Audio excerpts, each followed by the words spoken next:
Good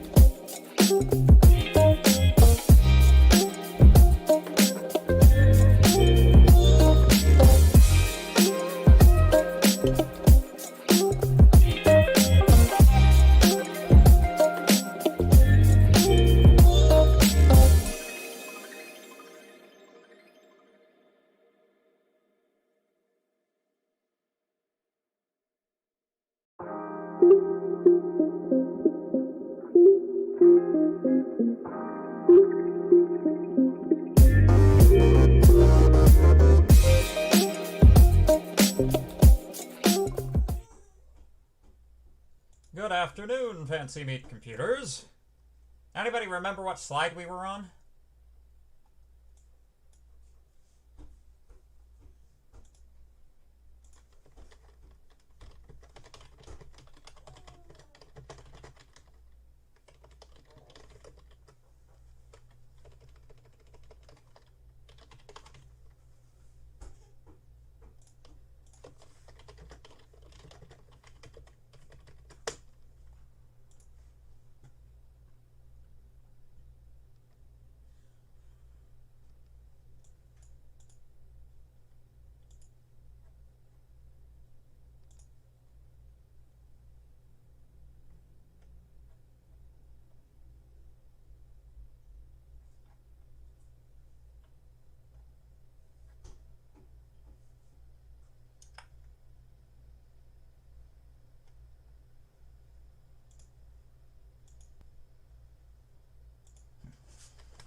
Slide n, where n is an element of the positive integers. Yes, yes, yes.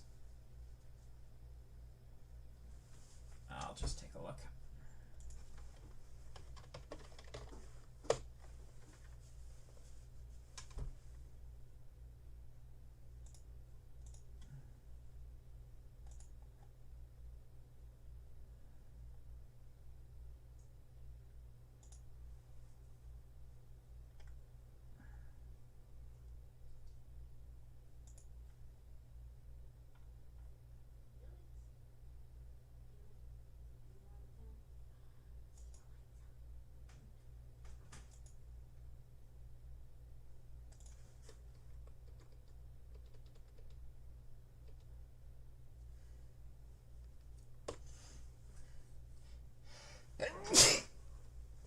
Ugh.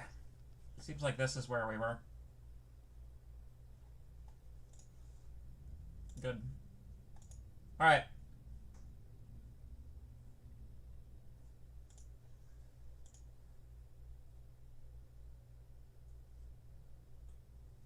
No, positive integers does not include 0. It's different from the naturals. Is stream latency really getting long for anyone? Response time for that message was lower than normal. It also might just be the fact that I'm slower than normal.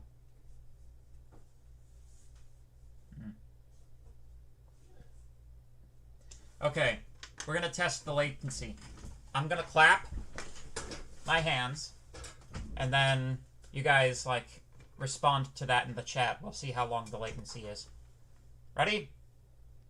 Oh, and when I see you guys respond to that again, I'll clap again, and that way we get both latencies going and coming. All right? All right, here we go. Ready?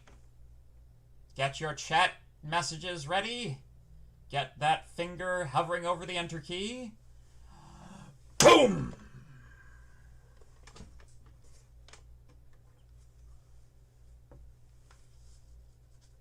Aren't we indexing slides starting at 0, though? Let's check. Nope. Indexing starting at 1.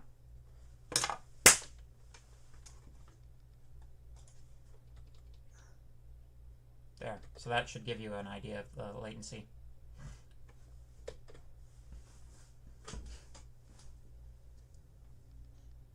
Okay. I'm gonna watch that back just to see how long does that actually show up as.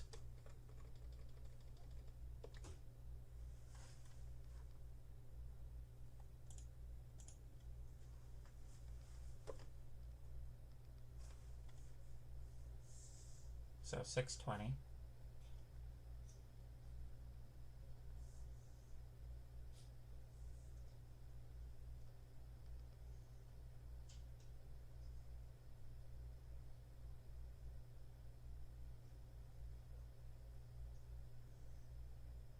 All right, it's just about exactly 20 seconds. So I'm going to assume 10 seconds going and 10 seconds coming. So there we go. Fries and pizza. You're being very generous. Daily custom thumbnail limit reached. What?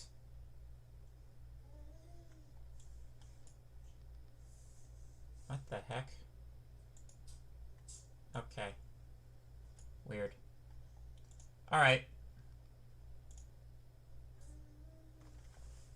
So anyway, might as well get on with it. So, just to recap, we were talking about errors. Error semantics, how you might be able to modify our existing calculus so as to include some kind of formalized idea of non-local transfer of control. This mechanism is not a million miles off the idea of a return statement, actually. It's like a return statement that does something intentional is not a million miles away from an error. Errors the way that we're currently conceptualizing them. Excuse me. Errors the way we are currently conceptualizing them. So, so yeah. So just to review, let's take a look at our semantics. So we're adding an error term. That error term is not a value.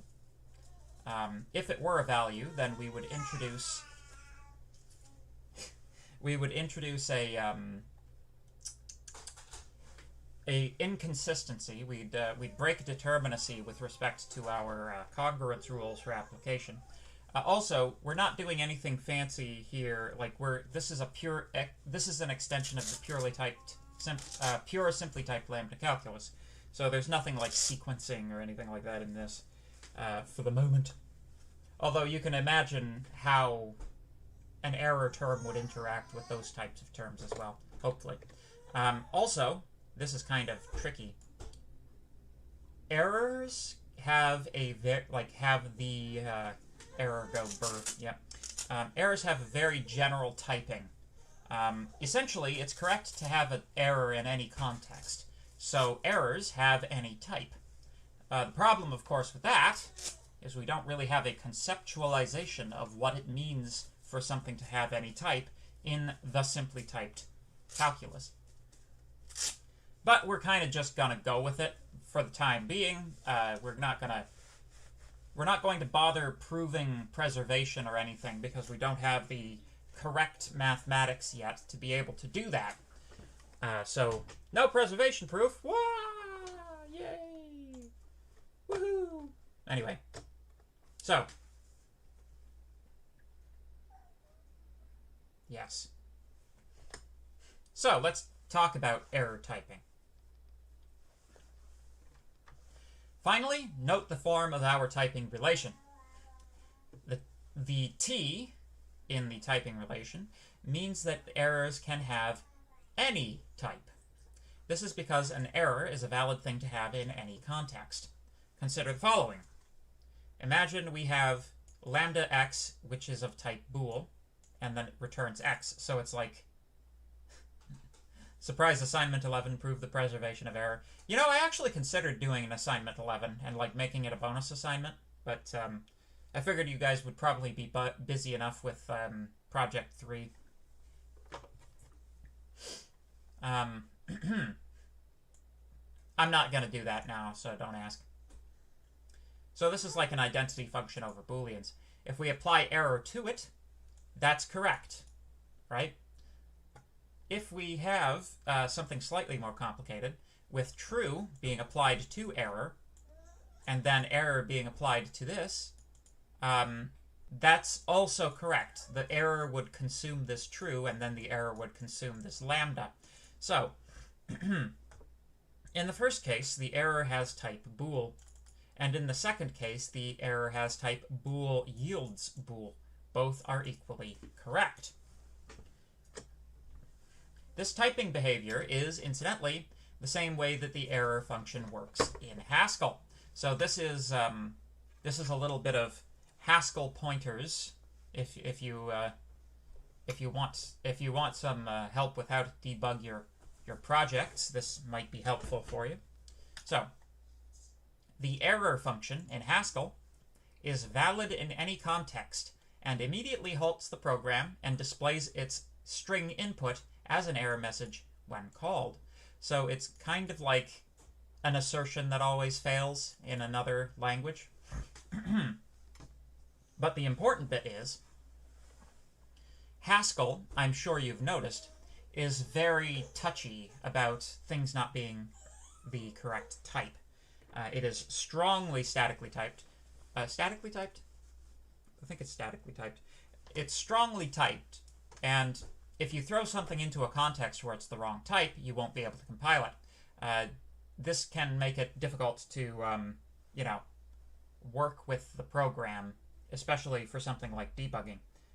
With the error function is valid in literally any context. Any type that is returned from a Haskell function can be matched by error, so you can use it anywhere, which can be useful.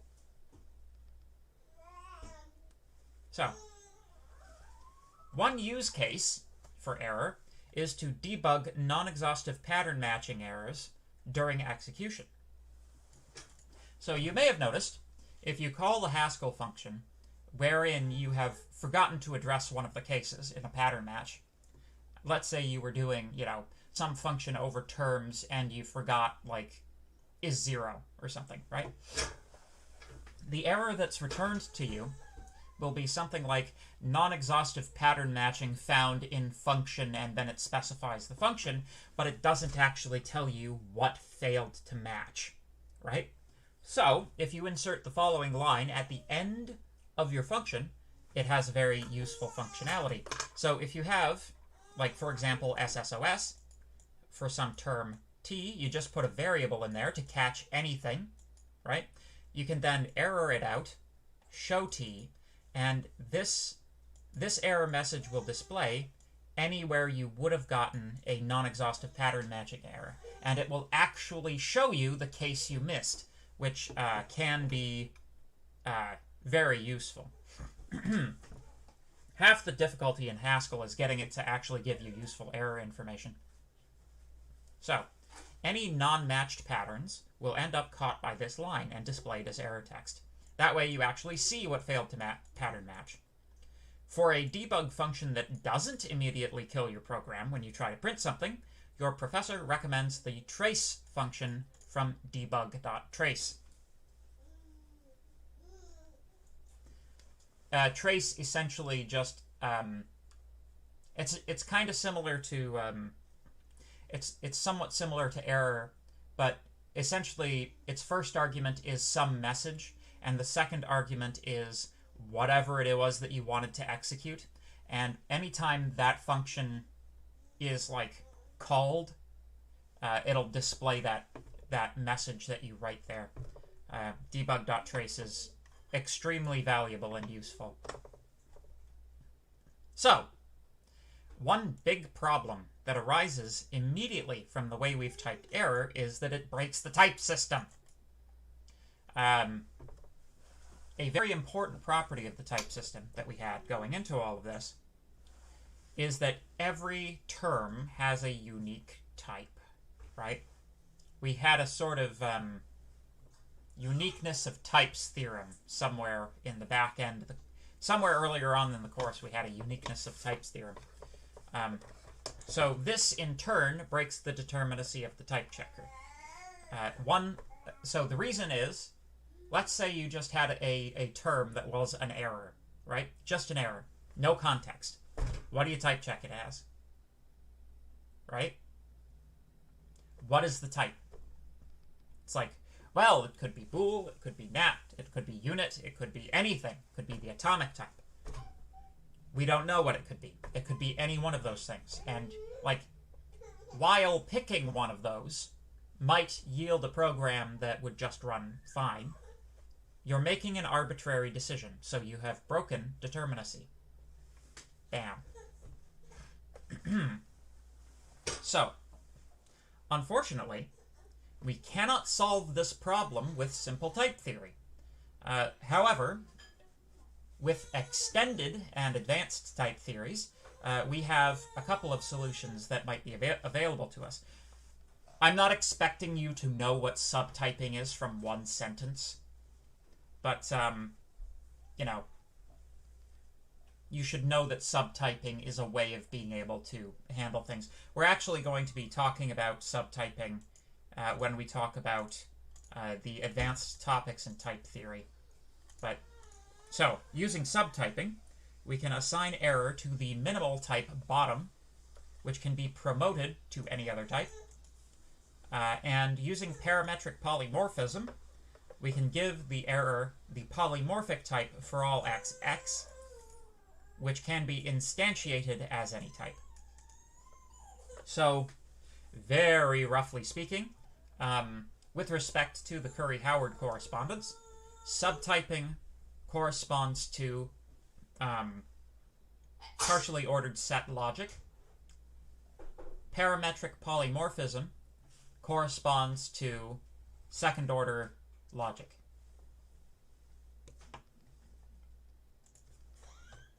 So, any questions?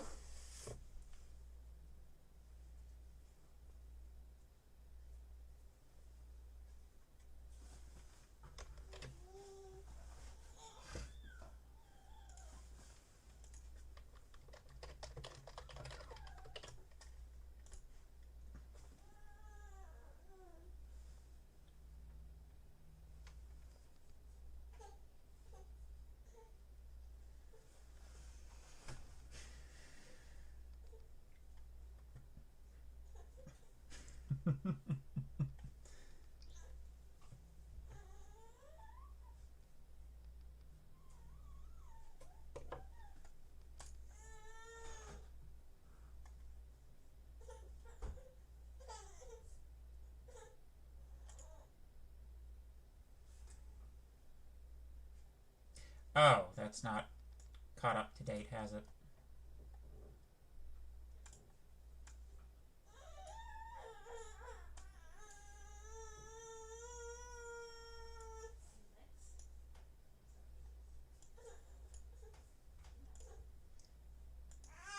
Yeah. Yeah, error is, I am error is also featured in The Binding of Isaac, which is a popular video game by Ed McMillan, who is also the creator of Super Meat Boy, I believe. It's like his two notable games. Cool. All right. We'll just keep going then. So, handle with care. So the evaluation rules for error can be thought of as unwinding the call stack, in quotes. Pending function calls are discarded until the error has reached the top level. In real implementations of languages with exceptions, this is and Adventures of Bumbo. Yeah. And a few others. Like, I'm pretty sure Ed McMillan was like one of the old Newgrounds guys, right? I'm pretty sure that's correct. It's a very Newgroundsy type of art style anyway.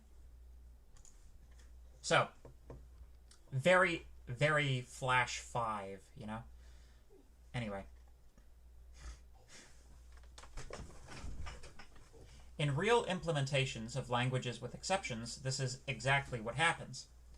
The call stack consists of a set of activation records, one for each active function call. Raising an exception pops activation records off the call stack until either the call stack becomes empty or some kind of suitable exception handler is encountered. In other words, exceptions are a non-local transfer of control which halts execution in one place and resumes it inside of the exception handler.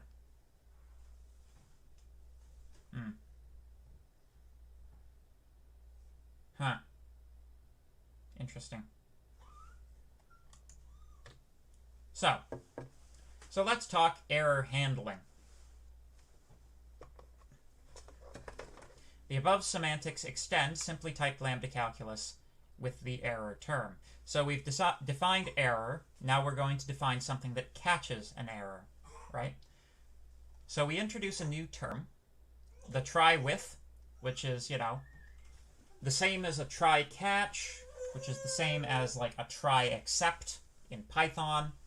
It's got various names depending on what language it's implemented in. But this is how it works. We have 3 evaluation rules.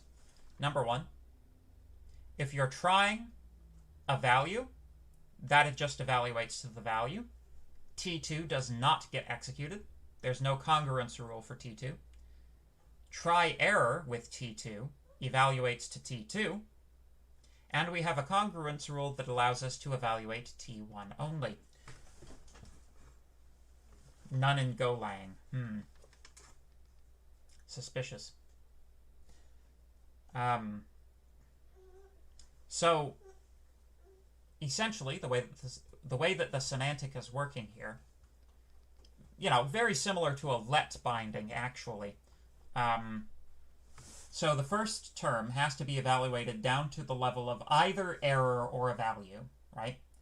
And then you just make a binary choice about whether you keep the value or execute T2 if it's an error. But notice that T2 does not get executed until an error is produced, right? So if no error is produced, we don't have to execute T2.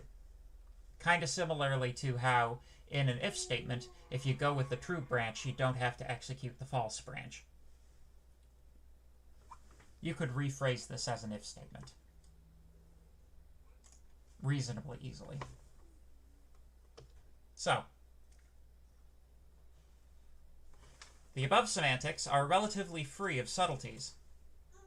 The first subterm of our new term is first fully evaluated using the congruence rule e_try.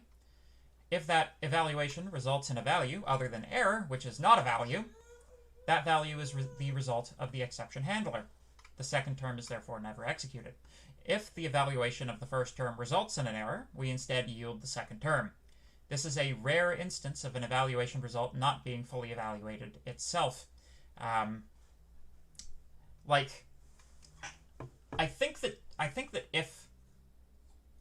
think if statements are the only other place we do this. I'm trying to think, though. I'm pretty sure if statements are the only other place we do this, where we yield up a result that isn't fully evaluated itself. Normally we step into things and evaluate them from the inside to the outside, But in this case, we're not.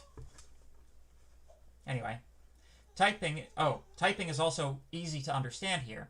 Similarly to its cousin, the if expression, both possibilities must be of the same type for an exception handler to play nice with its context.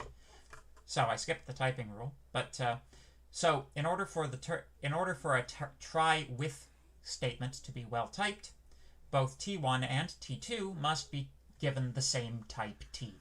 So there's no tricky business here.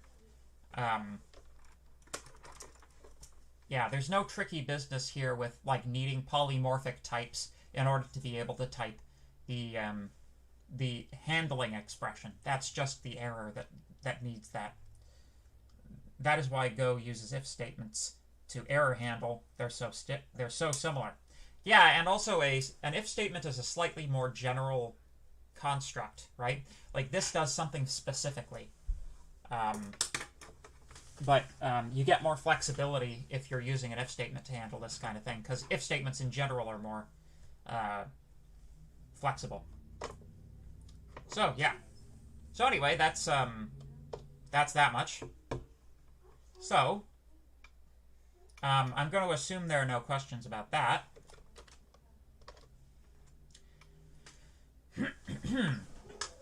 And move right straight diddly-daddly on to exception handling with value carrying.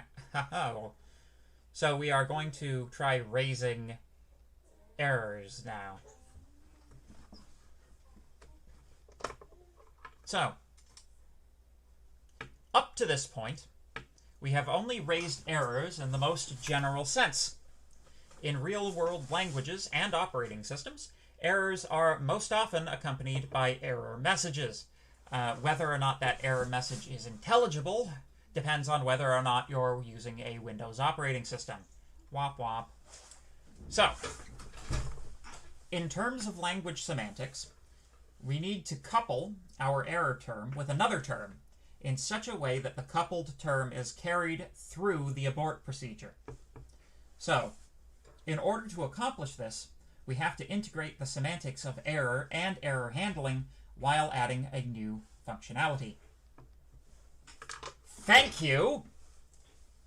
Someone laughed at one of my puns. I feel so validated.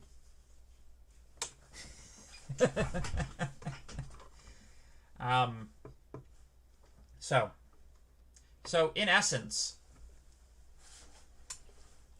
raise semantics are not building on error and try.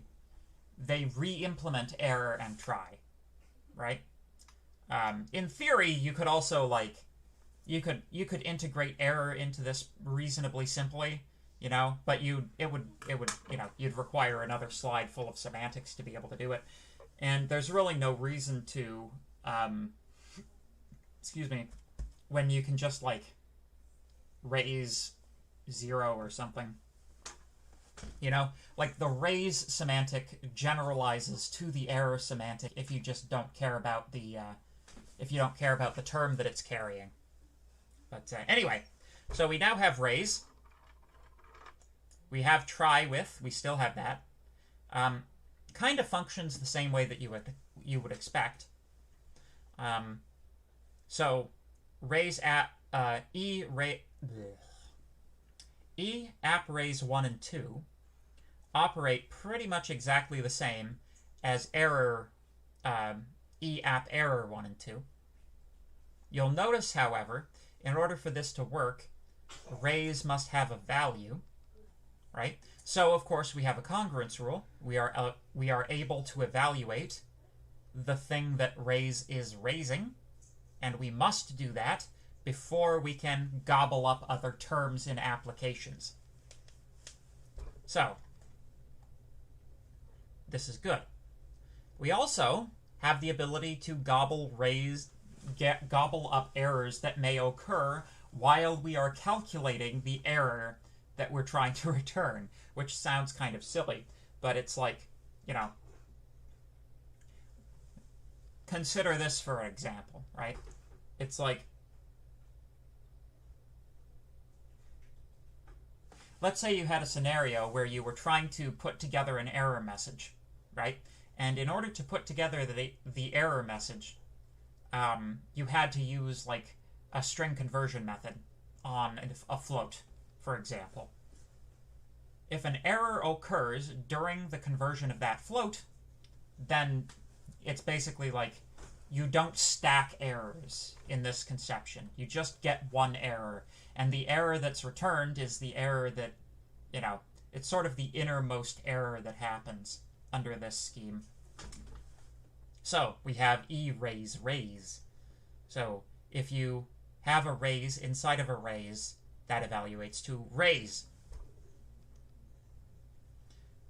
E-try v and try raise work pretty much exactly the same as the corresponding rules for try, right? E-try v and E-try error, pretty much exactly the same. And of course we have the congruence rule, E-try. Our typing rules for raise are pretty, like fairly the same way as everything else worked. There is an exception though. Right now, so we are requiring T1 to have some mysterious type T-EXN. And we're also requiring T2 to be a function from T-EXN to the type of T1. So this is a difference with respect to essentially when raise produces a when it produces a value, where does that value go?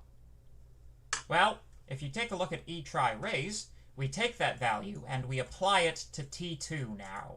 So T2 is expected to be a function that receives the error message, which, you know, makes a certain degree of sense.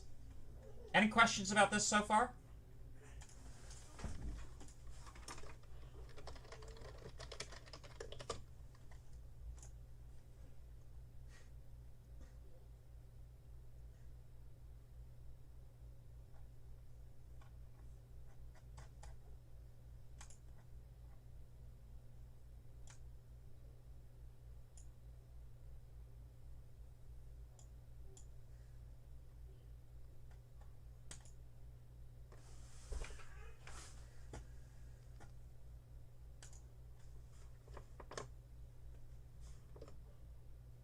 So,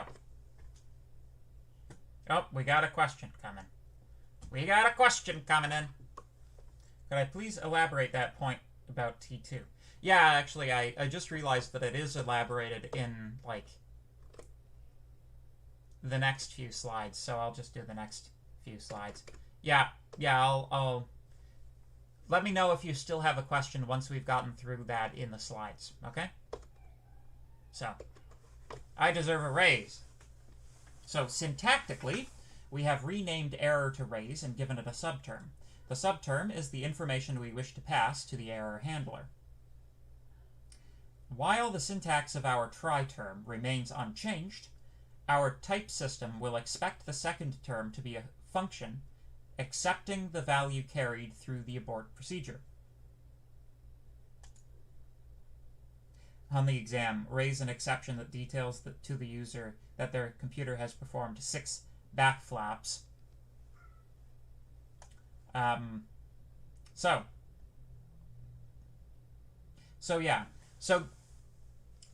you know, the sort of, the philosophical question with respect to raising, like, handling raised errors with error messages or error terms inside of the error itself, is what do you do with them? Once you have one, what do you do with it? Well, presumably you want to do something with it. Otherwise, why would you have raised it? So, the easiest way to do something with it is to give it to a function that does something with it. So you can design a function that does something with the past error term, right?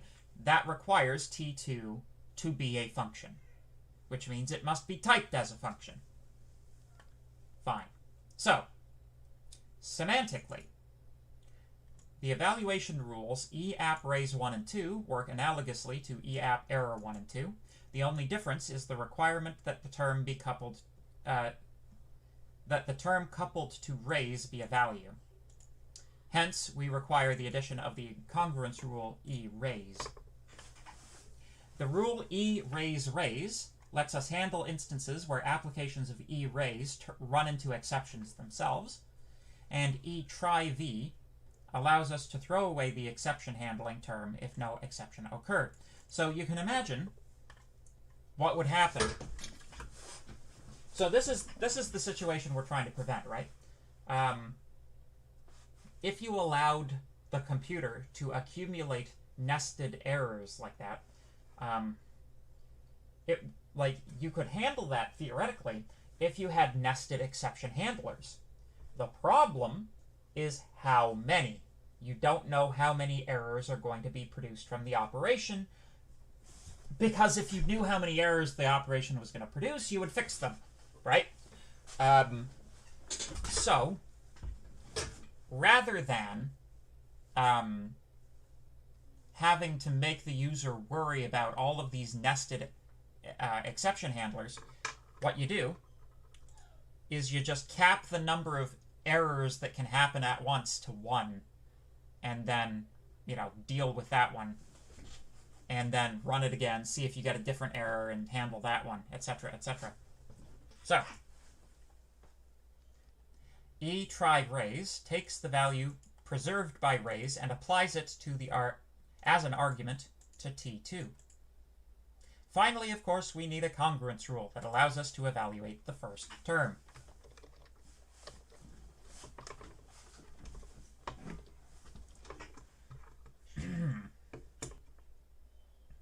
So, in terms of typing, this works roughly like the typing rules for error. We give a raise operation the mysterious type TEXN. So, what is TEXN? Well, what is a type? A type specifies a field of values, right? So, depending on what you decide to make TEXN, you're deciding what type of error messages your system is capable of handling. That's what TEXN is. It's a design parameter. Like, this is, like, most of the time we have our types just given to us by math, right? But now we're actually, like, the types themselves are something that we would design, right? So, the expectation that T2 is a lambda abstraction is expressed by T-try. By the way, Promar, did I answer your question? Is that like a sufficient elaboration of this last point about T2? Hopefully. So, we can get very different behavior depending on what we choose to make TEXN. So we're going to go through a few options of what this mysterious type could be. Right? Awesome. So, if we make it nat, then this transforms our error system into one approximating the error number convention used in Unix-based operating systems, and the C programming language, and a bunch of other stuff besides. So, in Unix, I'm sure a lot of you know this already, but 0 indicates that a program exited normally, right? So all programs return a nat, or they return a integer value, actually. But, you know, in our calculus, we don't have integers just yet, so we're, like, approximating error numbers. But anyway, so 0 indicates that everything went fine. Any non-zero return code is compared with a table of error codes, and the appropriate error is selected. So, like, you know, error 57 will mean something for a particular program. Error 3272 will mean something for a particular program. But it's generally assumed that if you have a non-zero exit status, then something went wrong, even if there's no, like, corresponding entry in the table that you would have to look up. And in the good old days, you would have to look up your error codes in a reference manual. So you would have, you know, a book, you know, you would have a book of tables that you would have to open up, find the error code that you just got on your computer, and get, like, this stupid arcane message that was written by somebody 5 years ago. And that's how you would debug a program back in the 1970s and 80s. So, you know, as computers progressed, the reference manual itself gradually became integrated into the computer system itself, you know, as memory became less and less expensive. Like, there was a point at which paper was much cheaper than computer memory, right? Which is why that information was stored on paper rather than in a computer. But now, now computer memory is so cheap that, you know, it's preferred to paper most of the time, which is kind of interesting. But anyway, so making it a number gives you the Unix system, basically, which is a very old system. Alternatively, we could take TEXN to be a string. Now, we haven't really formalized string semantics here, so, you know, just insert your knowledge of strings, and that'll be, sufficient for this purpose. We're talking about design considerations here, not formal semantics. We're not going to try to prove theorems about things we haven't formalized the semantics of. So, TEXN has the advantage of generating error information at the site of the error. As any programmer knows, reconstructing what went wrong with a program is at least 75% the difficulty of debugging. I don't know, maybe you want to fight me on that, but that's what I think. I think that at least 3/4 of the difficulty of debugging is actually finding out what went wrong. So there are certain advantages to making it a string. The disadvantage is that this makes things more difficult for the exception handler itself. So if you were hoping to switch case over different error codes in your exception handler, good luck. With a string, your life has been made significantly more complicated. So, essentially, presumably, some kind of identifiable information will have been provided in the string itself, which is, sort of barfed up at some point in the program where the program failed.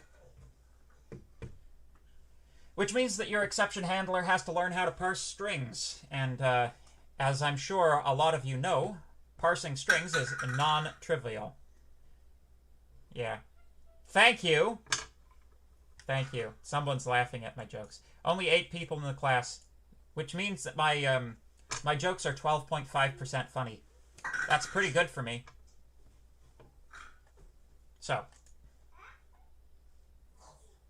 So yeah, like, strings, they're more informative to people, and they just make the computer's life a lot more difficult. So, to address this gap, one might introduce a variant type for EXN. We didn't cover this. We didn't cover variants this semester, but they are addressed at length in Chapter 11.10 of Pierce. Just very, very rough intro to variants for the purposes of this lecture. They're a bit like enumerations. They're like they're kind of like a record if you only got to choose one of the entries and had that be the element. So variants, as defined in Pierce, are terms which can have a number of different forms but have a single type. So consider a binary tree. A node may have 2, 1, or 0 branches. So nodes which have 2, 1, or 0 branches would be variants of a node term, or variants of a node type. You can use you can use a scription to coerce a variant into one form or another. Pierce also introduces a case term which operates similarly to the case term in Haskell. By the way, case is recommended for processing maybe terms in Project 3. So, we could define a variant for exception values as so. So we have our exception type, right? That could contain a number of different tags which have different types, right? So a div0 might not usefully contain any information, right? It's like a div0 occurred. Like, you don't really need to know much more than that. Although, I suppose, it'd be useful to know which variable a div0 error occurred on. Overflow, less likely you'll get useful information. File not found. You could give the name of the file that you didn't find.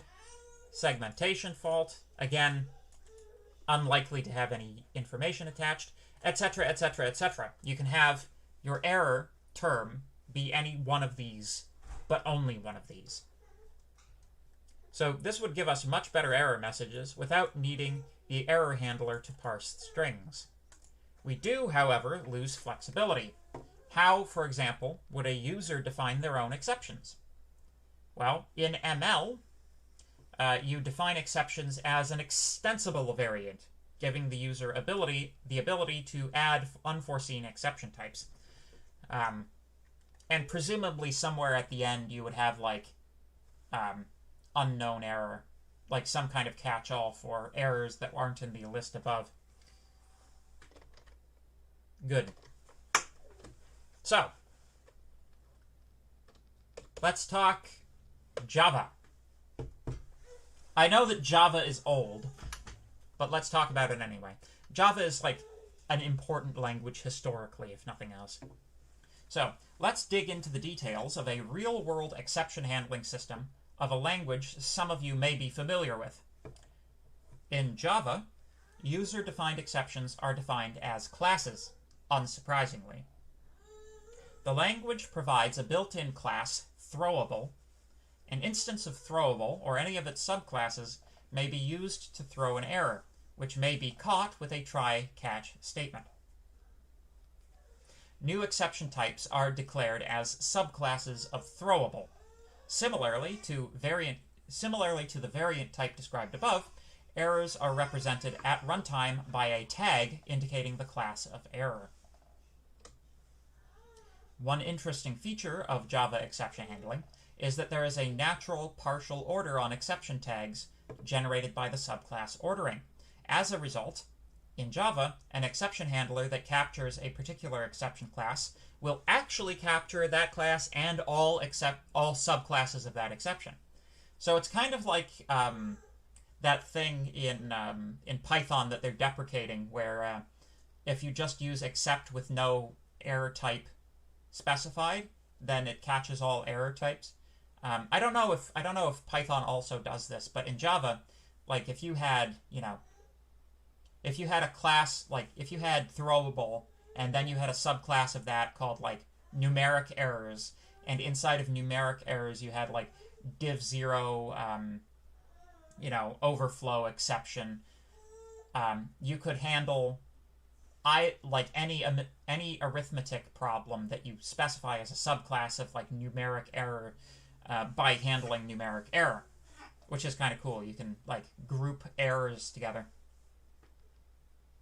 Another interesting eccentricity of Java is that it recognizes both exceptions and errors. So it has two different, it distinguishes exceptions from errors.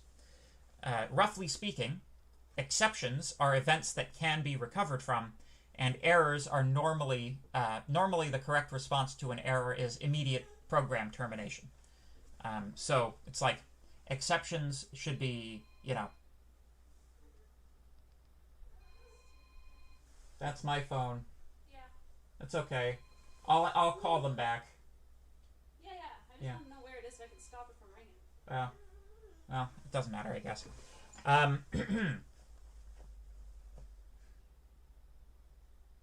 So, where was I?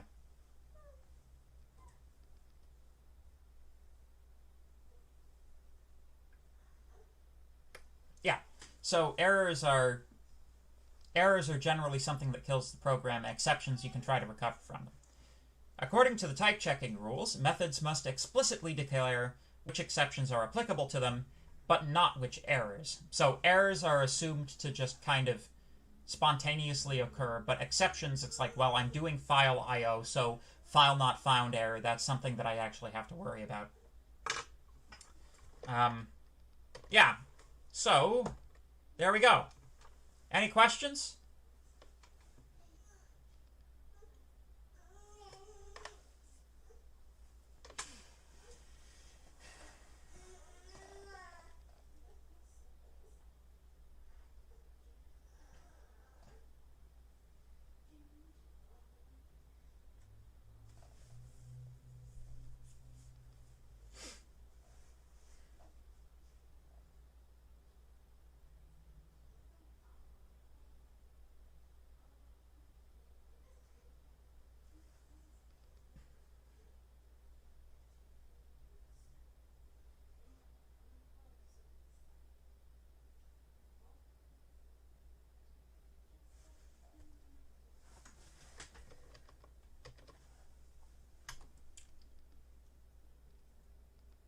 Good comic.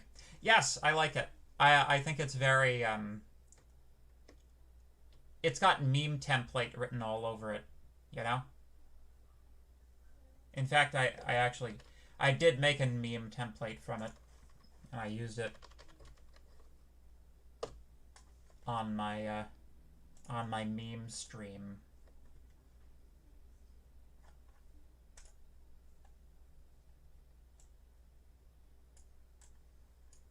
Here's the version that I did.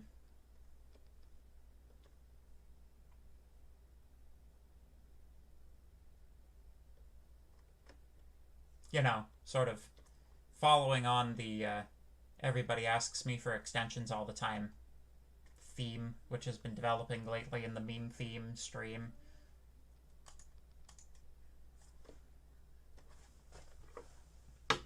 Okay. So exceptions in Python can inherit from the special errors, like zero division error. Then they are only caught by any superclass of that error. Just tested. Works like a charm. Ha! Well, there you go. Python does it too.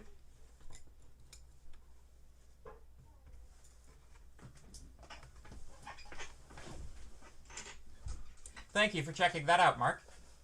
That's good information. So in Python, if you set up like an inheritance hierarchy of exceptions, you can catch classes. You can catch several exceptions at once. Cool. Hey, that's like practical knowledge, you know?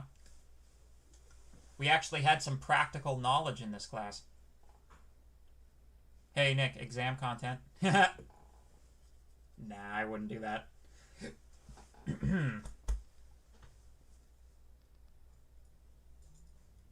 I wouldn't do that to you.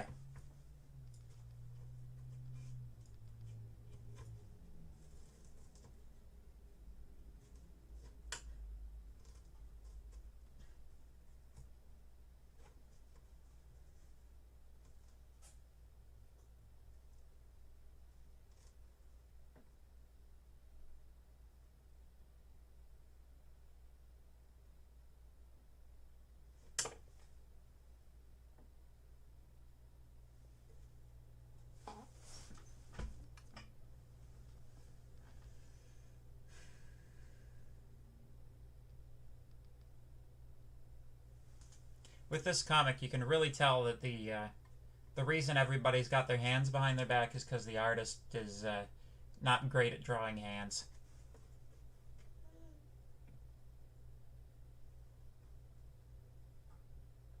Have a good rest of the day, everyone. You too. If there's nothing further, then I guess I'll log off here. Seems like that's the end of it. Honestly, I'm scared for this exam. I am expecting so much induction.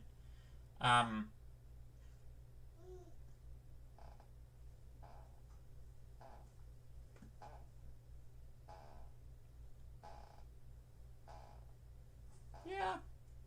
I mean, it wouldn't be an exam for this class if it didn't have some induction on it, you know?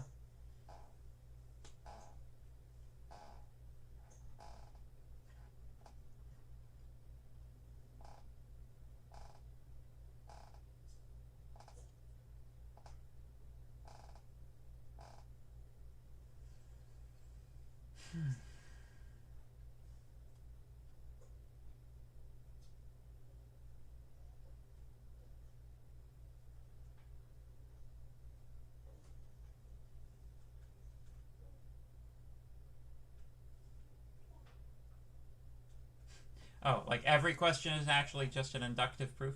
Nah, that's too much. That's too much. One on UAE for good times. Yeah. Just for old time's sake, yeah.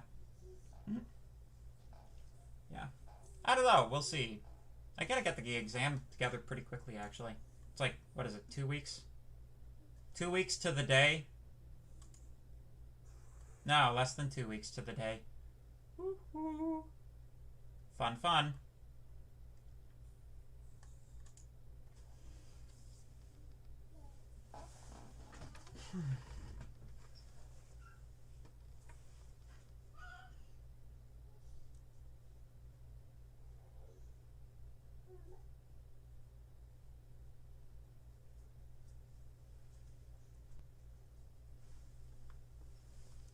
Alright.